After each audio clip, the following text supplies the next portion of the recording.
Hello friends, इस legal knowledge में आपका स्वागत है। आज आपके सामने मैं भारतीय संविधान की प्रस्तावना की जानकारी लाया हूं और उम्मीद करता हूं ये जानकारी आपको बहुत पसंद आएगी। तो आइए शुरू करते हैं भारतीय संविधान की प्रस्तावना के बारे में क्या विद्वानों ने कहा है। पहले ये बातें मैं बता देना चाहता हूँ। भारतीय संविधान की प्रस्तावना जवाहरलाल नेहरू द्वारा बनाए गए पेश किए गए उद्देश्य प्रस्ताव पर आधारित है। प्रस्तावना को सर्वप्रथम अमेरिकी संविधान में शामिल किया गया था। इसके बाद कई देशों ने इसे अपनाया है।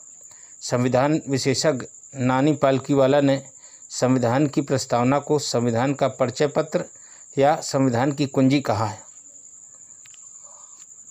अब संविधान की प्रस्तावना को पूरा मैं आपके सामने पेश कर रहा हूँ, शब्द ब शब्द। हम भारत के लोग भारत को एक संपूर्ण प्रभुत्व संपन्न समाजवादी पंथनिरपेक्ष लोकतंत्रात्मक गणराज्य बनाने के लिए तथा उसके समस्त नागरिकों को न्याय, सामाजिक, आर्थिक और राजनीतिक विचार, अभिव्यक्ति, विश्वास, धर्म और उपासना की स्वतंत्रता, प्रतिष्ठा और अवसर की समता प्राप्त करने के लिए तथा उन सब में व्यक्ति की गरिमा और राष्ट्र की एकता और अखंडता सुनिश्चित करने वाली बंधुता बढ़ाने के लिए दृढ़ संकल्प होकर अपनी इस संविधान सभा में आज तारीख 26 नवंबर 1949 ईस्वी को एतद द्वारा इस संविधान को अंगीकृत, अधिनियमित और आत्मर्पित करते हैं।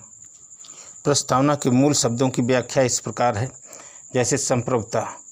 प्रस्तावना यह दावा करती है कि भारत एक संप्रभु देश है। संप्रभुता शब्द का अर्थ है कि भारत किसी भी विदेशी और आंतरिक शक्ति के नियंत्रण से पूर्णतया मुक्त संप्रभुता संपन्न राष्ट्र है। भारत की विधायिका को संविधान द्वारा तय की गई कुछ सीमाओं के विषय में देश में कानून बनाने का अधिकार है। समाजवादी शब्द संविधान के 1976 में हुए 42वें संशोधन अधिनियम द्वारा प्रस्तावना में जोड़ा गया है। समाजवाद का अर्थ है समाजवादी की प्राप्ति लोकतांत्रिक तरीकों से होती है। भारत ने लोकतांत्रिक समाजवाद को अपनाया है। लोकतांत्रिक समाजवाद एक मिश्रित अर्थव्यवस्था में विश्वास रखती है, जहां निजी और सार्वजनिक दोनों क्षेत्र कंधे से कंधा मिलाकर सफ़र तय करते हैं। धर्मनिरपेक्ष शब्द की व्याख्या। धर्मनिरपेक्ष शब्द संविधान के संशोधन 1976 में हुए 42वें संशोधन अधिनियम द्वारा प्रस्तावना में जोड़ा गया।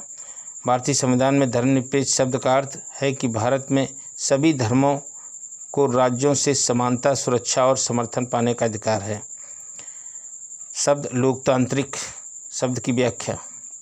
लोकतांत्रिक शब्द का अर्थ है कि भारत एक लोकतांत्रिक देश है, जिसका अर्थ है कि सर्वोच्च सत्ता लोगों के हाथ में है। लोकतंत्र शब्द का प्रयोग राजनीतिक, आर्थिक और सामाजिक लोकतंत्र के लिए प्रस्तावना के रूप में प्रयोग किया जाता है। गणराज्य शब्द की व्याख्या। गणराज्य एक गणतंत्र अथवा गणराज्य में राज्य का प्रमुख प्रत्यक्ष या परोक्ष रूप से लोगों द्वारा चुना जाता है। न्याय शब्द की व्याख्या। प्रस्तावना में न्याय शब्द को 3 अलग अलग रूपों में समाविष्ट किया गया है: सामाजिक, आर्थिक और राजनीतिक, जिन्हें मौलिक और नीति निर्देशक सिद्धांतों के विभिन्न प्रावधानों के माध्यम से हासिल किया गया है। इसका यही अर्थ है। स्वतंत्रता। स्वतंत्रता का तात्पर्य एक व्यक्ति जो मजबूरी के अभाव या गतिविधियों के वर्चस्व के कारण तानाशाही, गुलामी, चाकरी, कारावास, तानाशाही आदि से मुक्त या स्वतंत्र कराना है। समानता शब्द की व्याख्या। समानता संविधान की प्रस्तावना देश के सभी लोगों के लिए स्थिति और अवसर की समानता प्रदान करती है। भाईचारा, फ्रेटर्निटी जिसे कहते हैं, इस शब्द की व्याख्या इस प्रकार की गई कि प्रस्तावना व्यक्ति और राष्ट्र की एकता और अखंडता की गरिमा को बनाए रखने के लिए लोगों के भाईचारे को बढ़ावा देती है। प्रस्तावना में संशोधन।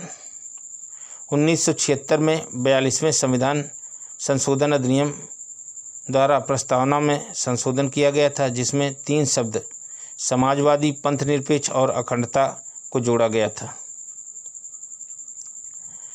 बेरूबरी यूनियन के मामले में 1960 में सुप्रीम कोर्ट ने यह कहा कि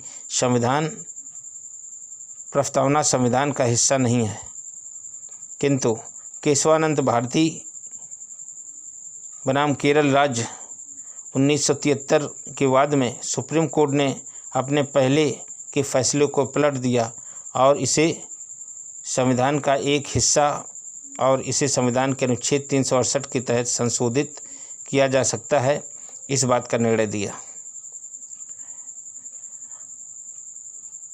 तो मित्रों, ये थी प्रस्तावना से संबंधित विभिन्न जानकारी। उम्मीद करते हैं ये वीडियो आपको बहुत पसंद आएगा। इस संविधान के प्रस्तावना की जो जानकारी है हर प्रकार के कंपटीशन एग्ज़ाम में पूछी जाती है, जो कि बहुत इम्पॉर्टेंट है। और ख़ास तौर से इसमें 42वें संविधान संशोधन के द्वारा कौन कौन शब्द जोड़े गए, ये कहाँ से लिया गया प्रस्तावना सबसे पहले अमेरिका के संविधान से ली गई। इसके बाद इसकी जो भाषा है वो ऑस्ट्रेलिया से ली गई है। तो मित्रों, मैं उम्मीद करता हूँ ये वीडियो आपको पसंद आएगा और कंपटीशन एग्ज़ाम में इस वीडियो के ज़रिए इसे देखकर आप बहुत कुछ क्वेश्चंस को हल कर सकते हैं। तो यदि आपको पसंद आता है वीडियो तो इसे लाइक करना, सब्सक्राइब करना और बेल बटन दबाना मत भूलें। ये बिल्कुल निःशुल्क सेवा आपको उपलब्ध कराई जा रही है। इसी के साथ मैं आपसे विदा चाहता हूँ। नमस्कार, जय हिंद।